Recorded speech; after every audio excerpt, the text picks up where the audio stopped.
Copy. And I'm going to get us started. So I've got my chat open. So if anyone wants to inject a comment, a question, share anything, please use the chat, throw it in there.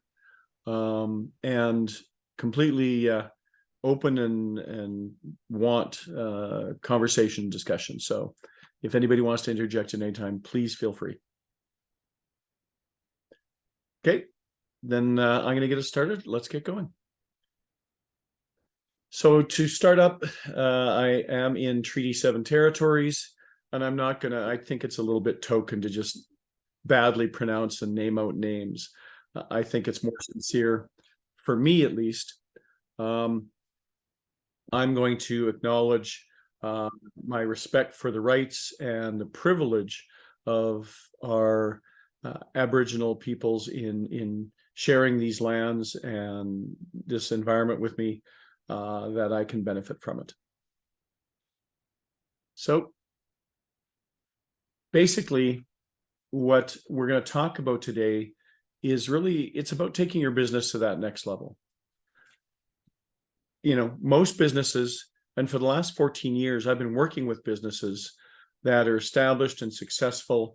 But typically what happens is I've been working with literally dozens and dozens of companies over the last 14 years, and they're owner driven. So the owners of the company have kind of grown it, taken it to a certain level, and then typically companies plateau. And the formula and the issue is pretty much always exactly the same. They've taken the company to the limit of their abilities.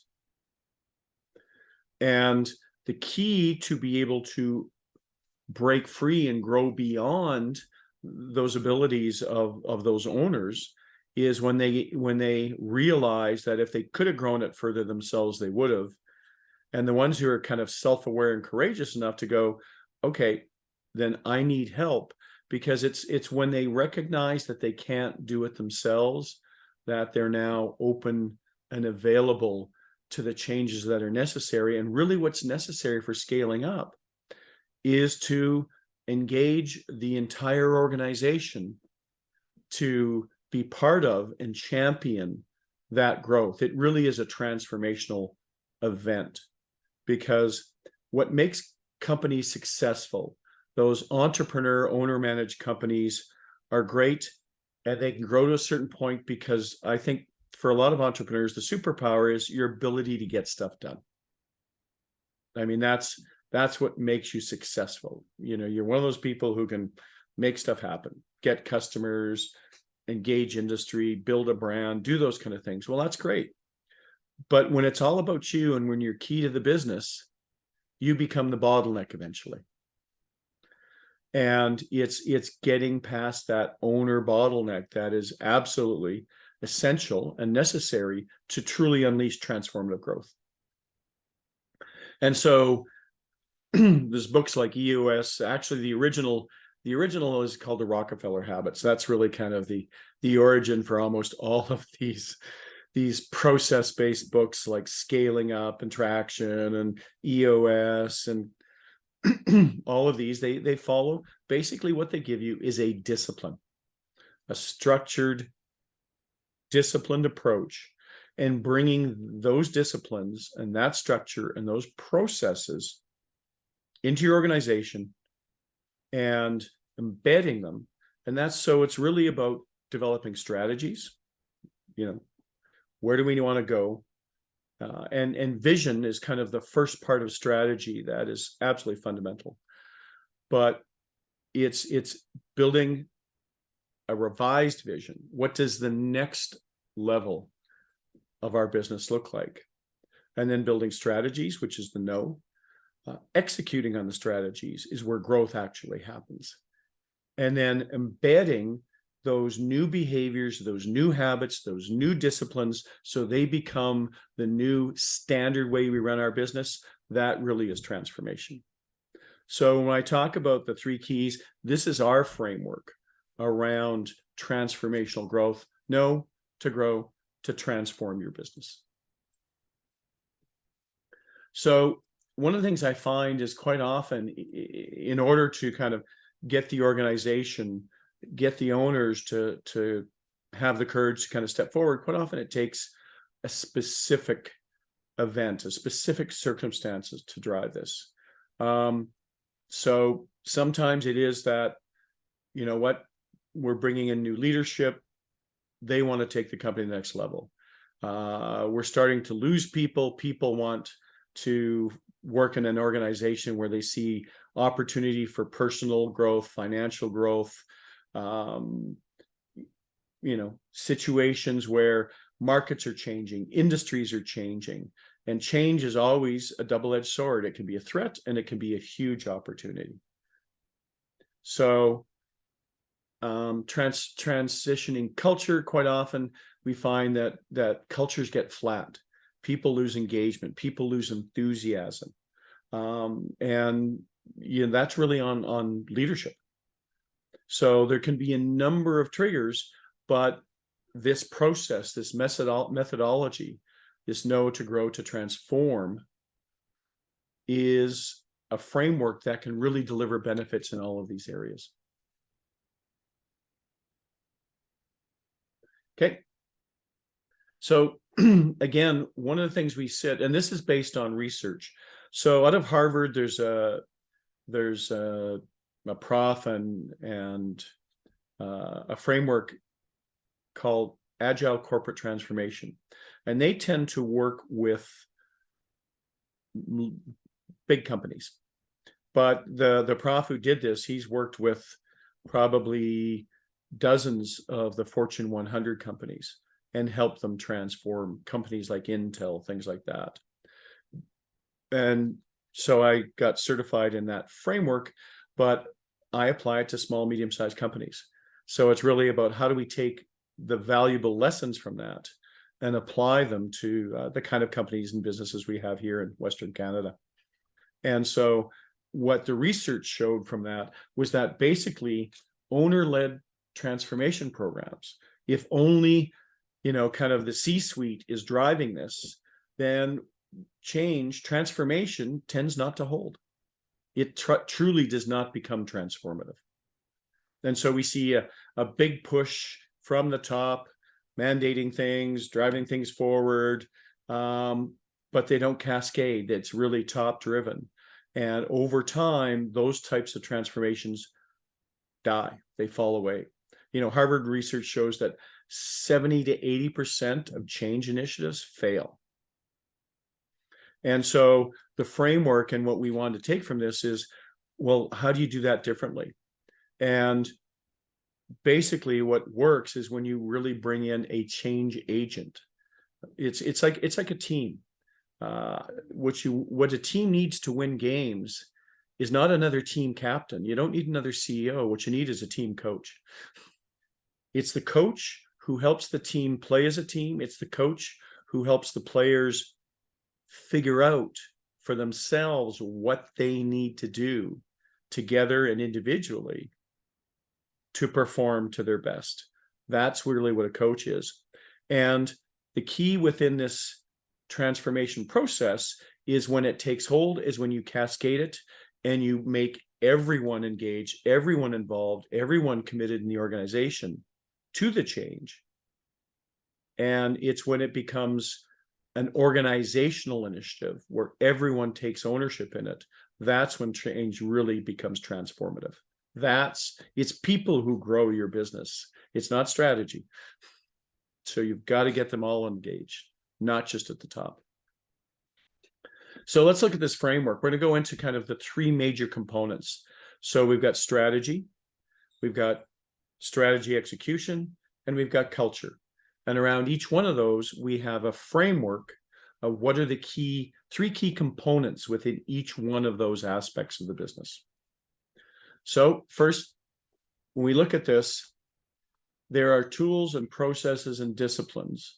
And none of these are unique to the work that we do. These are things you'll find through any of the other types of programs and methodologies. But ideally, what you want to have is a very structured process.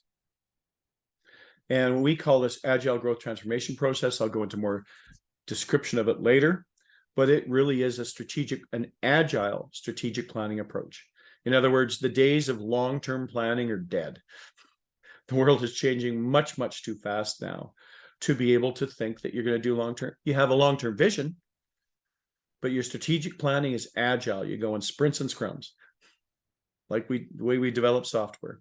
So having this discipline, this process, and then you need to go through specific strategy exercises. What is your vision? How is your vision today going forward from today, not historically? You need to understand how sustainability is going to be a major factor in every business, and how does that impact you?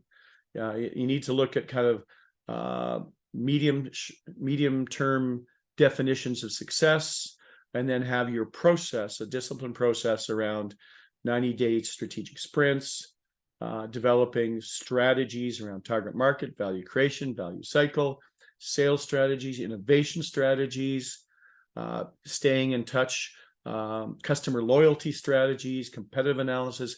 These are all disciplines, and it's almost like really a checklist. Have you done these? Are you doing these? If not, how are you going to grow?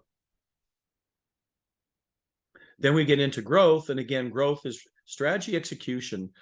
I don't care what your strategies are, and that's one of the reasons I left big consultancies, because I found that I was developing strategies for other people, but my experience was if the people who have to execute don't develop them, I never saw one get implemented, ever. So it's really about empowering the people who are going to execute to develop them, and then giving them a process and the disciplines. They are the ones involved from the top, and again, cascading these things down so everyone starts to take a piece of the change and figure out where they can fit in and where they can make a difference. Training them in team problem solving, making them more efficient, be able to be more agile in addressing issues and solving problems. Just creating some disciplines around doing more on less, being much more focused. In agile corporate transformation, where corporations really were successful, is when they cut out the noise and they only did a few things, but they did the things that really were transformative. Top grading talent, it's all about the people, it's all about processes, it's all about disciplines, and it's making sure that people are skilled and trained enough that they can do these things successfully. So, and then the last piece in terms of transformative culture is really about sustaining these disciplines so it becomes the normal way we do business. Always staying connected to our purpose and our why, living the core values every day. It's funny because when I lead teams now around core values, I actually make it super, super practical. So our acid test, we come up with core values. Give me an example. We're going to use this to correct or guide someone's behavior. Give me an example where you can use this, and this is going to be your justification for a termination or your justification for a hire. If you can't use this core value in that way, it is not a core value. It has to have utility. So, and core values are the most powerful tool we have for managing behaviors. And all a culture is what's the pattern of behaviors? That's what our culture is. What's acceptable, what's not? What makes it successful? What makes us fail? Making sure we're driving down the success road and not tolerating the behaviors that trip us up. So anyway, these are the things that are fit within that, and I'll touch on them as we get deeper in. The 3 pillars of strategy, again, done decades and decades of strategy work, and I found for a lot of companies, small, medium companies, it got too complicated. They got lost in the weeds. And so what I found is we needed a framework that was much simpler, that people could look at their business and go, oh, well, we're weak there and we're strong here. So what do I need to fix? So the framework we came up with is basically there's only 3 functions you create value in your business. One function is your ability to go and get business. Are we strong at that? We weak at that. I've worked with tons of engineering firms, and you know what they're great at? They're great at delivering the business. They're great at doing projects. They're great at doing design, those kind of things. And you got to, once you get the business, The only way you're successful is if you actually deliver. And not just deliver, but deliver with excellence. And then the last piece is if you want to scale and be resilient, then you've got to support the functioning, the efficient, effective, productive functioning of the business. So when we look at that kind of, and this again is based on research, these are the areas where the greatest value differences are created within companies. So when we talk about getting business, creating more value for customers, because basically we grow the business by creating more value and we get paid for that value. So increasing market share, building a sales machine that can capture market share. That's one strategy. M&A, mergers and acquisitions, the fastest growth I've seen in traditional businesses. I'm not going to talk about internet startups and things like that, because they can be pretty unique in terms of how they create value. But mergers and acquisitions, one of my clients went from 600 million to $1.7 billion in 10 years, and it was through 89 acquisitions. So recurring revenue coming up, this is a big thing now with investors. They're looking, can you come up with recurring revenue models? Even in stuff like construction, you know what? Building is a one-time thing. It's not recurring revenue. Maintenance, on the other hand, it's always there. New products, opening new markets, innovation, and new IP. So these are the areas where you typically can create the greatest upside in your business. On the deliver side, really what you need to create to create a company that can truly scale and grow is you don't just have to deliver for the customer. You have to create customer love. You have to get it so that your customers become your biggest fans. Because when they're promoting you, that's when I see companies taking off. It's when somebody, you think of the internet and you think of some of these apps like ChatGPT. Well, it's when my friends called me and said, have you tried this? This is awesome. And their market cap in the last 6 months went from about $1.5 billion to, I think, last number I saw was something around 30 or 40 billion is now what they're guesstimating their market cap at. Increasing quality, speed, efficiency, reducing costs, productivity, and then increasing customer loyalty. That's what that customer love really does. What is it we need to do? So you need to stay connected and informed with your customers. And around support, it really is about putting in place the pieces that allow the company to scale and grow. Organizational structure, getting the right people in, making sure you have a disciplined process for that. Growing leaders at every level in the company, making everyone think of themselves as a leader, regardless of their title.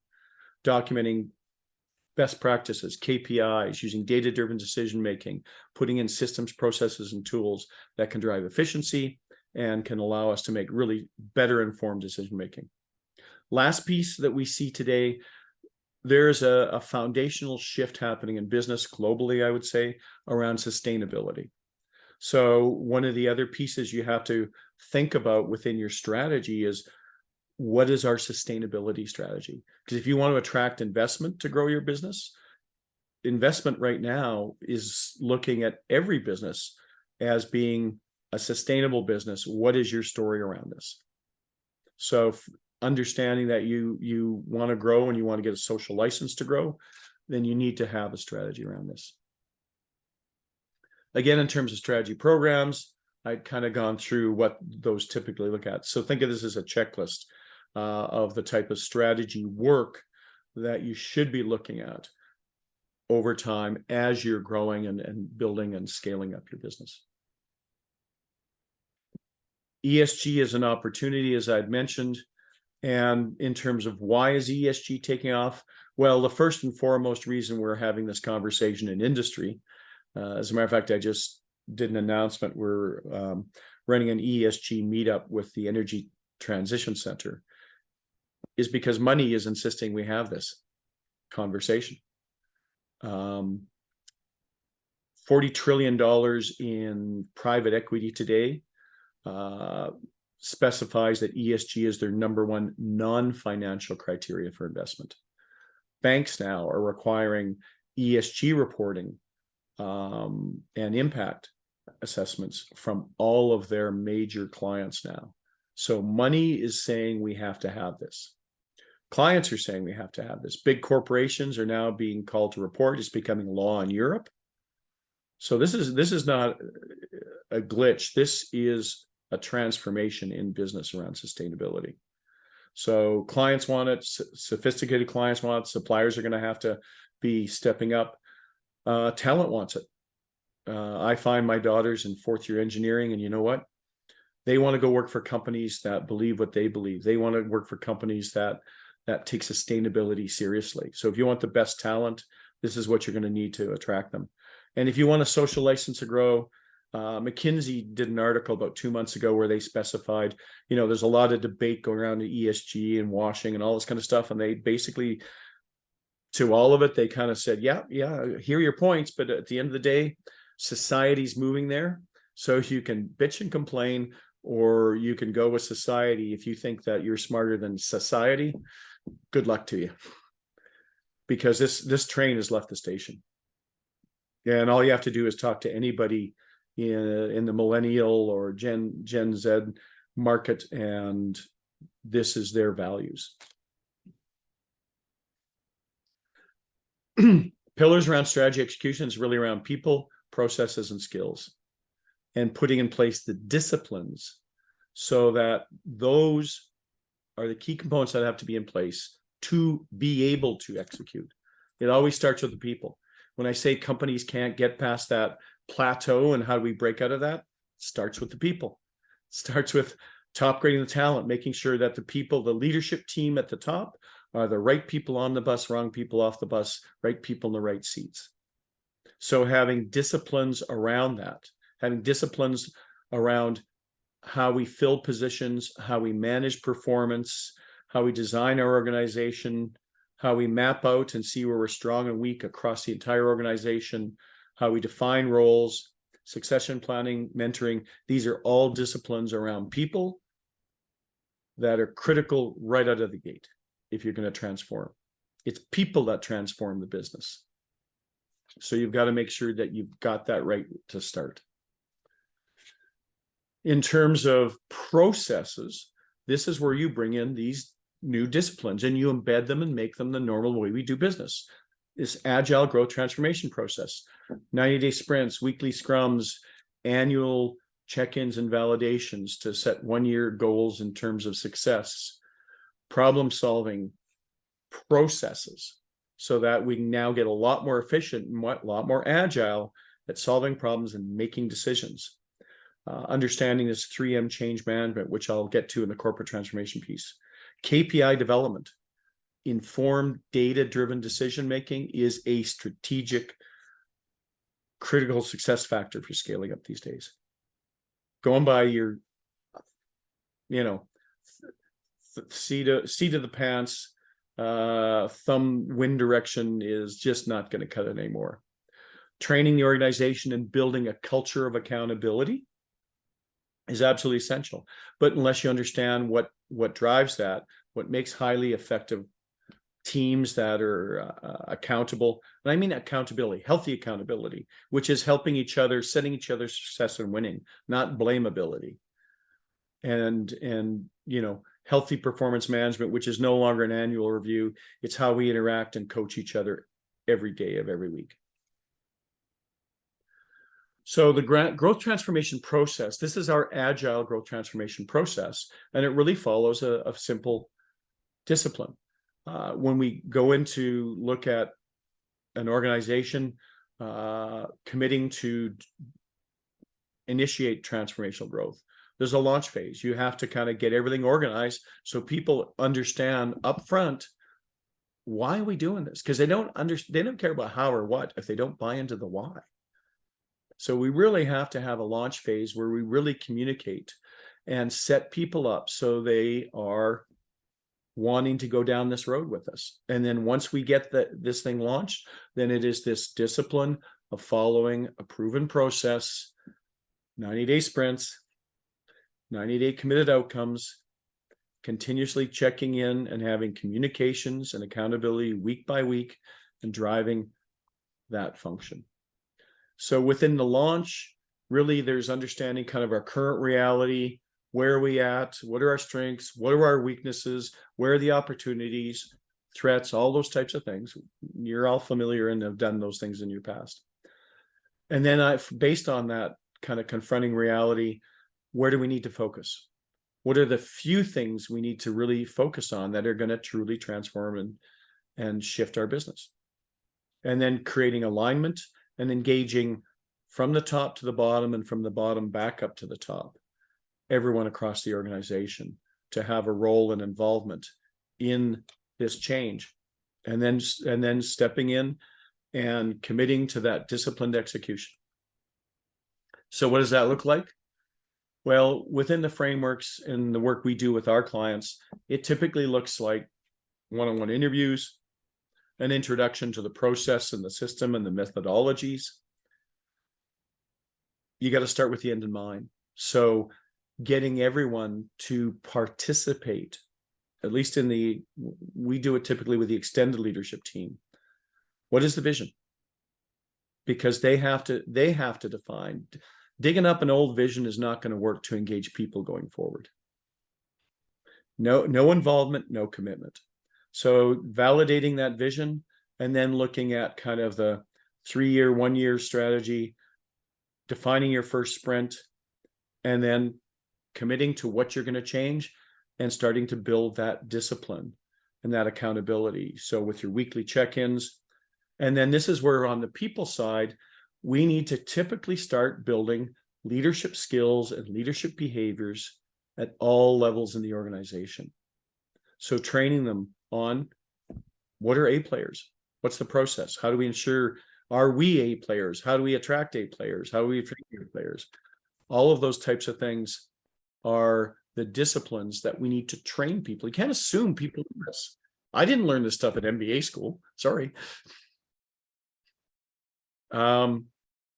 So you can't just expect people to be leaders. And if you're going to cascade this across the organization, we train everyone in the company. We do large group training, and it's as much about building relationships across the company as it is about building the skills and the knowledge. So this process is just building this continuous cycle where we check in, we keep building skills, we keep building accountabilities and practices. And as we see change and success, we build enthusiasm and engagement. We celebrate the successes. We don't tolerate. We celebrate the successes. We appreciate the lessons learned, and we don't tolerate dysfunction. And building those disciplines. In terms of leadership skills and behaviors, really you want to be able to these are the typical things we find that are really key. And you'll notice that most of them focus around people skills. Again, it's the key to your organization thriving is everyone having the people skills to be able to support each other and work as a team and collaborate. That's what scales.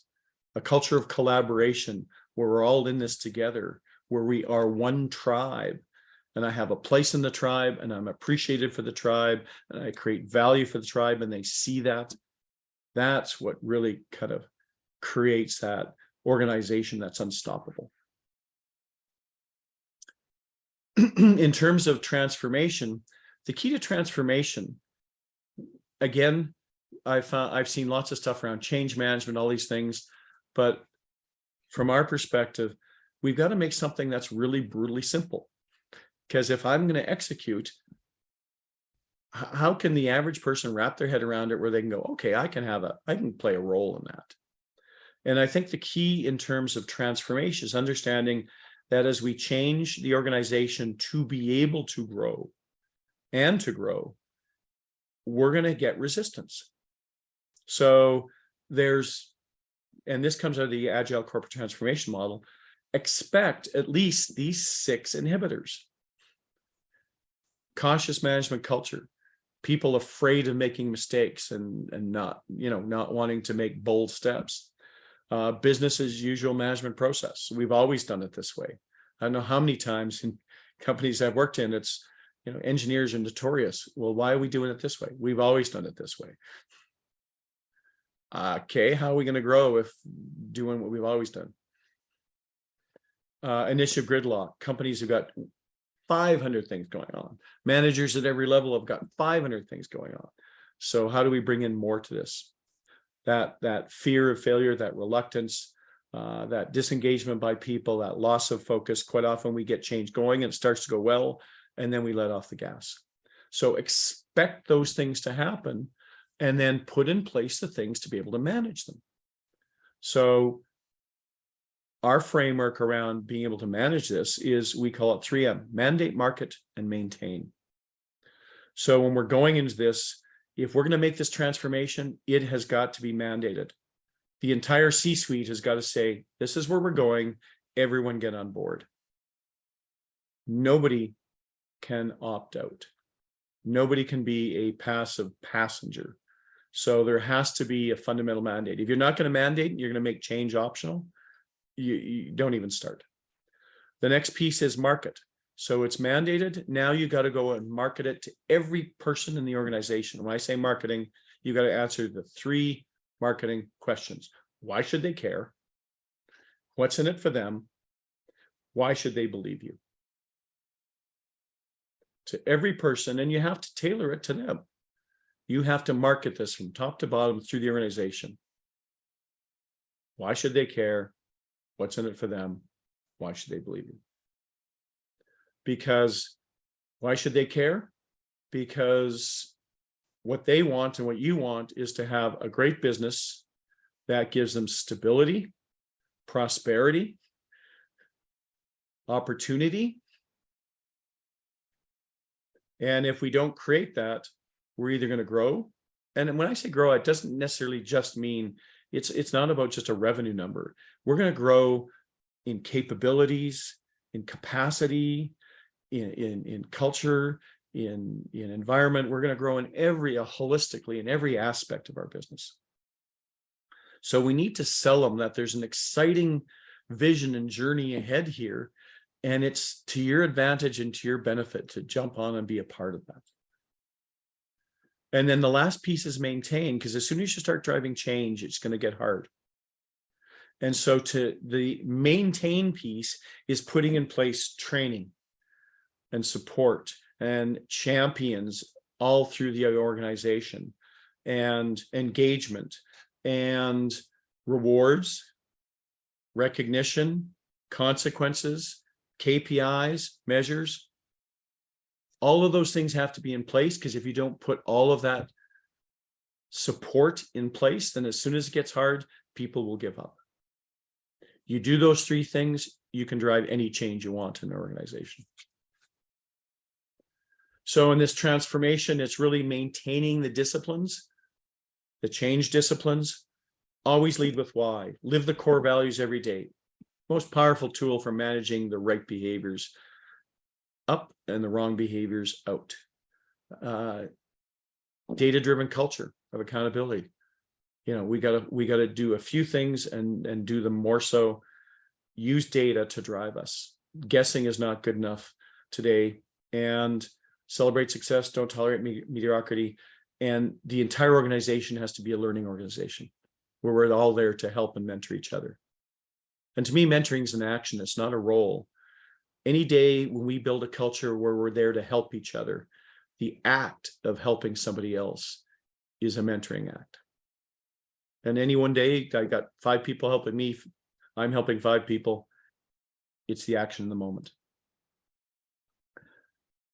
So basically, when we talk about this agile growth transformation, it needs to be leader-led, but I need to create leaders at every level in the organization who are championing and leading this.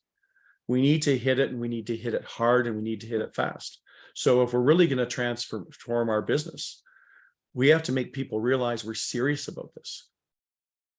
So let's do a few things that are really going to be key to this, and then engaging everyone so they understand that here's where we're going, and we're going to ask you to step up and figure out how can you contribute to advance us in these few areas. And the key to transformation is speed. We need to hit this and make it happen. When people see things happening and happening quickly, like in a year to 2 years, not 10 years, then they get excited. Then they become believers.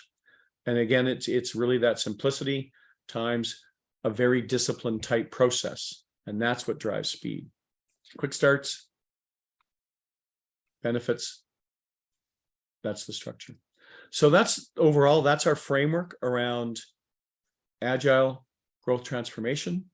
What I want to do now is I'd like to just kind of get everyone to open up their mics and let's have a conversation discussion.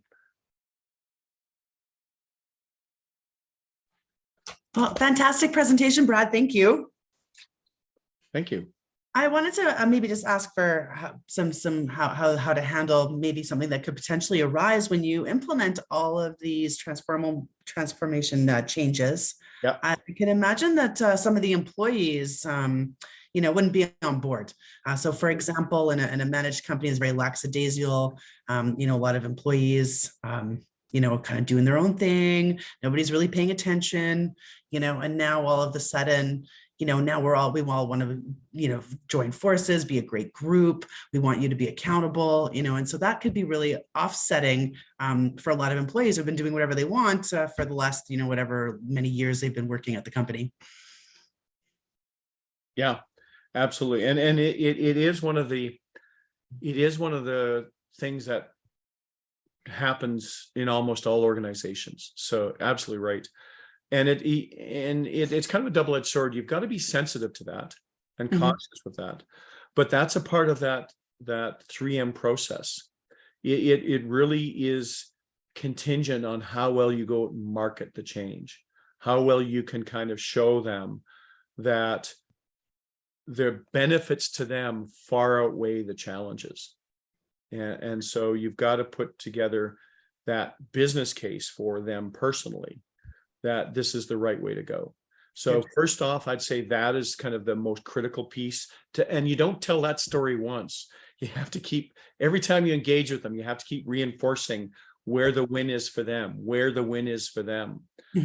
That being said, we have to train them. So the idea of training and top grading is, what does a great employee look like?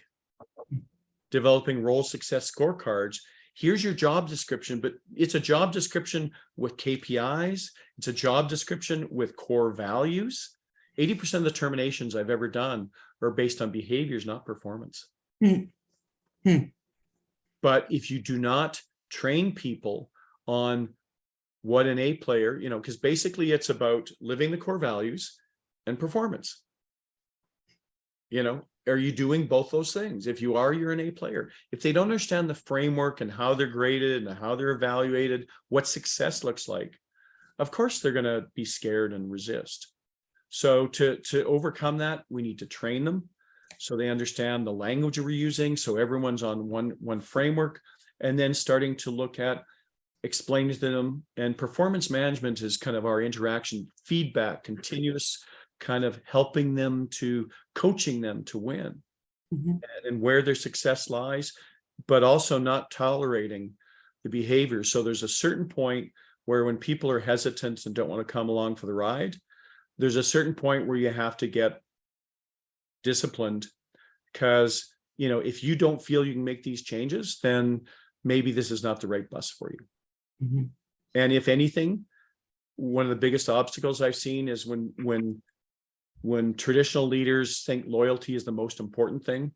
Well, if they're an obstacle to what's critical for the business to grow, then you have to have the courage to say, this isn't the best place for you.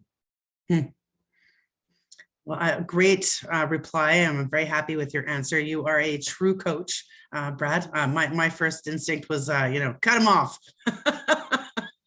So I appreciate your don't give up on people, stay with them, help them through the transition, and give them every opportunity to succeed. Yeah. I think we owe that not just to them, but to ourselves. How are they going to trust and respect us if they feel like we're willing to just abandon them? If we've done what we reasonably can to set them up for success, If they choose not to go down that road, then that's kind of on them. That's on them. Yeah. All right, great. Thank you. Hey, Brad, can you go back to the slide where you had the owner-led transformation based upon the, coach-led? Yep. In your experiences, For the solution. Yeah. in your experiences, do you ever see like a company between, let's say, 20 to 40 employees, the owner can lead it? Or is this carte blanche across the whole segment of size of companies? Yeah, this isn't size dependent. Okay. So what I've seen a lot of times is when the owner pushes it, it's push versus pull. When the owner is driving it, quite often, it's like with your kids. When you say what they have to do and you keep managing them, Yeah. not leading them, but managing them, then they'll tend to go along, but they'll keep dragging their feet until eventually they wear you down and wear you out. And Okay, so if you're the key driver to it and you cannot recruit everyone else, that's the key to kind of that, the push versus pull. The pull strategy is I recruit and convince everyone that they're leading it. Mhm. So could the coach be internal? Could the coach be a salesperson? Could the coach be? The coach could be internal. The biggest thing I find is it's like a hockey team. You can't be a player and a coach at the same time. If I've got a dog in this fight, and it's around my own role, then people see me as conflicted. Right. Yeah, I'm just seeing, I'm just putting this into live examples right now and what we're experiencing. Yeah. And it's amazing how few people want to spend an extra few $1,000s to get a coach.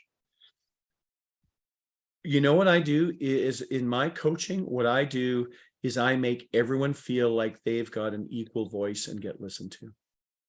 Yeah. But you have to actually have the owner to say, okay, here's the coach. When the pupil's ready, the teacher appears.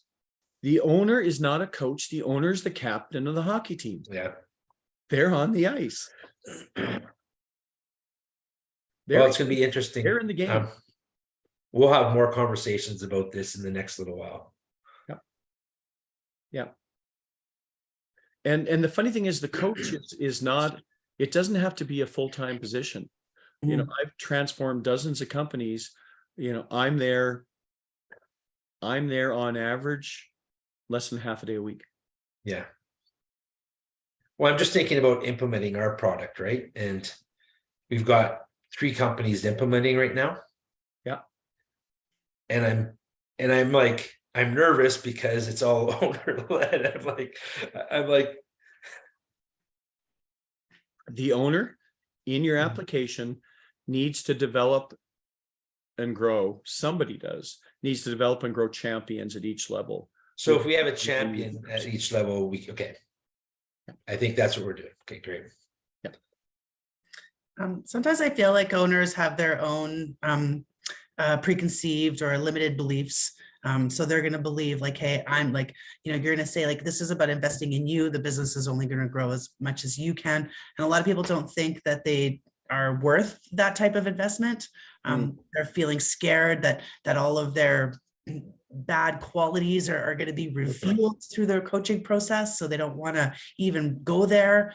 So yeah, you really kind of have to get them over the fear gap. And I think, why should I believe you? Why should I believe you? And like that they're going to be in good hands with you, I think is important.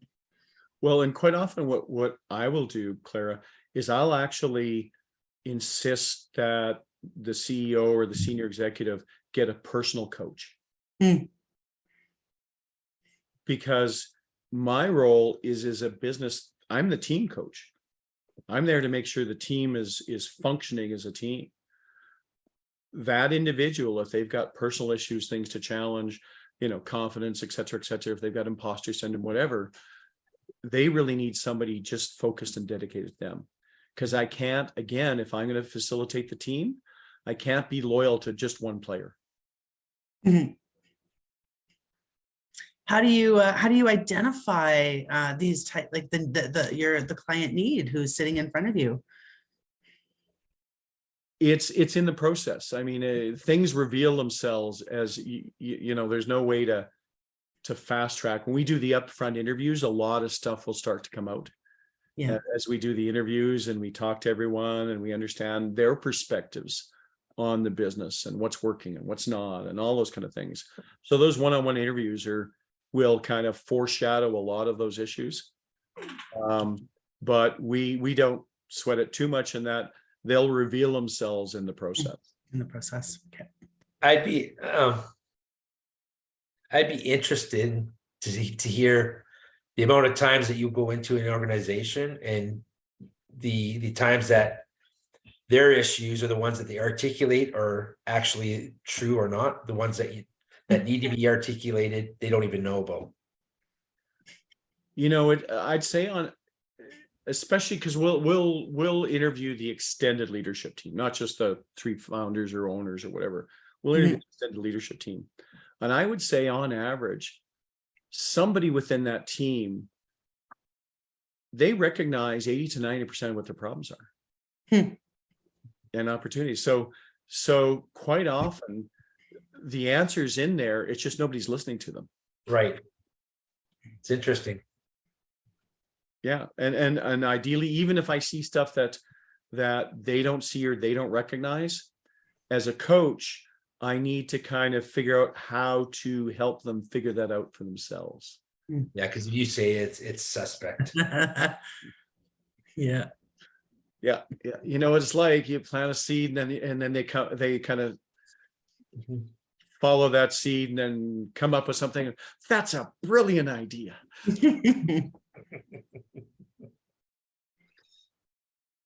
But again, if they don't own it, even down to the words that we use and stuff, if they don't own those, and that's why training is really valuable, because training, and if we train everyone, then everyone's got one language. Yeah. And that builds culture, that builds cohesion.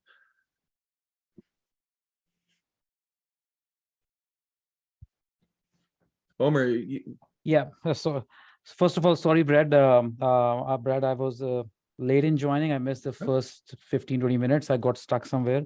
So my question is twofold. One is that, do you have a recording for this? I would love to see the framework itself later on, if I can catch up on that.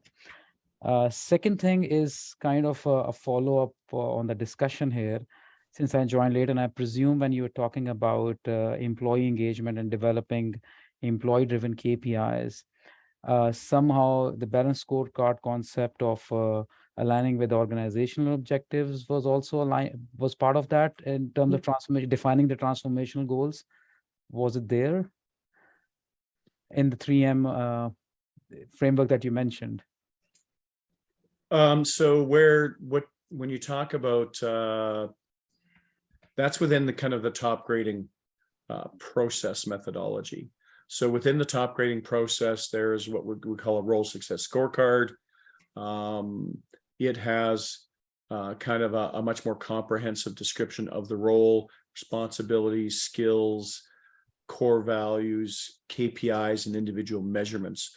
Those are actually incorporated right within the right up at the start. You hire based on a role scorecard, success scorecard. It should be so clear that any employee can look at their role success scorecard and goes, oh, if I do these things, I'm successful. If I behave in these ways, I'll be successful. And then whether you want to follow, a 360 process, depending on your culture, depending on a number of things, I find that the trend for performance management now is, if you understand that role scorecard is used to hire and it's used to manage performance. But performance management now tends to be a 10 to 15 minute meeting with your direct supervisor every week. That's the standard best practice now around performance management. If the days of semi-annual or annual performance reviews, that's really just a document exercise. Because if people are surprised on a periodic review by what they hear, then you failed. And a lot of times you're just doing damage to that employee relationship. So that weekly kind of performance management is really coaching. It's training the managers to become coaches for their people, so their people see them as being key to setting them up for success. Yeah, I don't know. I truly agree. As a ditto that. One thing I want to add here, the significance of having a coach. My personal experience on one of my assignments that was related to commercial transformation. I think Brad, you and I, in our previous discussion, I alluded to that. And one of the things that I learned, later on I studied that. That was not a formal thing. Later on, I studied the notion of leaderless organizations, where you encourage the employees in large organizations in particular, where they have geographic diversity or product diversity, to come up with their own transformational initiatives that they would try to achieve towards, that they would try to or strive to achieve to meet something, a bigger objective, an organizational objective. And this is where the role of coach or regional champions / technical champions becomes very, very important, because they start speaking the same language that is cascaded from top up from the central coach, but they are only facilitating the individuals as part of the organizations to come up with their own initiatives. And in that role, we identified 3,600 initiatives, across, the region. And out of those 3,000 initiatives, then we narrowed them down to, less than 100 initiatives eventually, right? So, but those initiative owners were the individuals who identified those initiatives.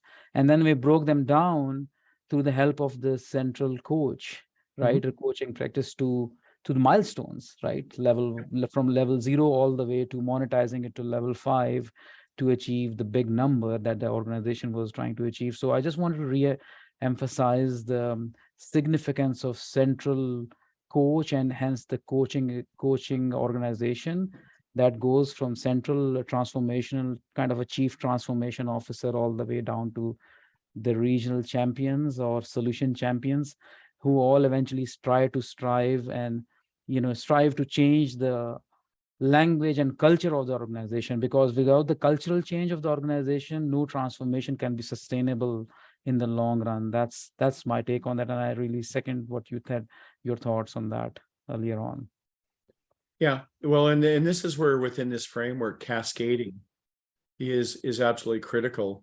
And the coaches within cascading can be in the company. Yes. The coach doesn't, as long as the coach isn't a part of that team, the coach can be an internal resource from anywhere in the company. Agreed. Yeah. They just can't be, you can't participate and facilitate in the same conversation. True. No, thank you. And I will really, I will look forward to view the recording later on if possible, please. Yeah, I'll post it, and it'll be up on YouTube, and you'll be able to see it or download it. Thank you. Any other comments or suggestions or ideas from anyone around the framework and kind of what we've shown? Hey, Brad, I just had a couple. So yeah, I know, first time I met you was at Electrical Contractors Association of Alberta. Yep. And I know you're familiar with the construction industry, etc. But I think as a whole, and I could be wrong in saying this, so correct me if so, but as a whole, I find that transformation in the construction industry is probably more difficult than in others. Yeah, it tends to be very traditional. Yeah. Yeah. So and by traditional, like you mean like Industrial Revolution era type of traditional? I'm not sure I could quite that far back. What's that? Yeah, I mean, the sophistication around, even the difference between management and leadership. I see in construction, in a lot of these sectors, they still operate to a very traditional command and control type of organizational design, type of management style. A lot of them kind of really haven't evolved much past that. And they're going to find with the next generations of workers and talent they're going to be bringing in, that's going to get much harder and harder and harder. It's funny because I hear all these construction companies going, nobody wants to work. No, it's nobody wants to work for you. Yeah, and that I tend to agree with. So, I mean, for ourselves, we're trying to do things differently.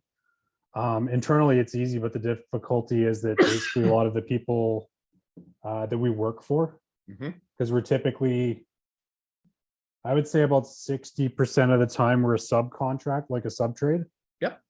And then another portion of the time we're a specialty, where then we become a sub of a sub. Yep. And a small portion of the time we're a prime contractor when we're doing more utility construction, which in those instances our successes are higher. But I guess, long story short, what I'm trying to say is we're trying to do things a little bit differently, but because of our situation, we're very much affected by outside influences and outside control. Yep. Particularly from our clients and also the owners, because also there's a stigma in general in society because we do a lot of work for public sector. So there's a stigma around contractors as well, that they're disposable bricklayers. There is, and so long as we let them kind of make that assumption and don't challenge it. And when I say challenging it, I don't mean necessarily going to and having an argument with them, but I mean showing them that some of us can operate differently. So I've got a client right now in construction, and we've launched this initiative. We're just through the launch phase, and one of the programs that they developed within our first sprint was what we call TRAP. Trades Retention and Acquisition Program. And so what they did is they actually created a questionnaire to go have a conversation. They went and talked to all their trades. What's important to you? What drives you? How do we support that? What can we do better? So they've got this framework, and their trades were blown away. Nobody's ever asked us this. Nobody's ever engaged us like this. And then they're now extending that to the subcontractors. And you know what? Guys are going, you know what? I love this. This is the only place I want to work. Well, I think they recognize the writing is on the wall, and it's kind of funny because I had a conversation earlier this morning with our HR person, and we were just kind of discussing the command and control style, which is funny that it came up here. But we've also been discussing like how that style is no longer going to be relevant in the industry, and moreover, like to attract new people into trades, people don't want to join trades because of that. Well, number one, because of command and control. Yep. But number two, also because of we find like a lot of the Gen Z, they want technology integrated in their workplace. And I think that we're kind of at this tricky point in time where the technology is available, and it's available to construction to implement. But the challenge is getting it implemented because we don't know what's going to work and what's not. So there's a lot of apprehension towards moving into the future. Well, and this is also where stuff like ESG comes in. Yeah.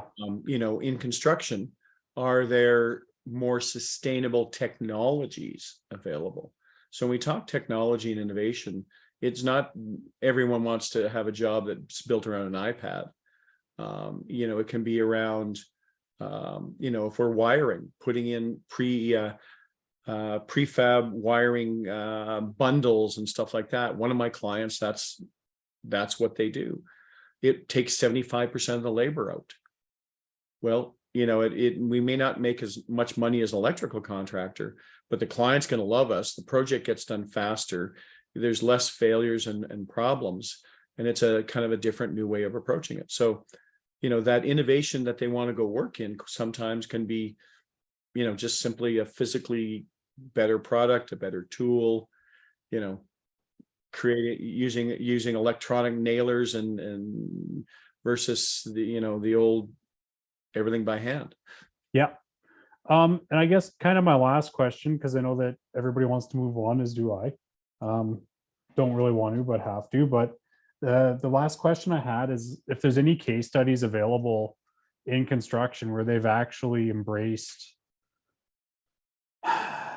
some of these transformations and went forward with them and had success with them, because I think that's kind of a lot of the problem with the old guard is they want to see it before they try it.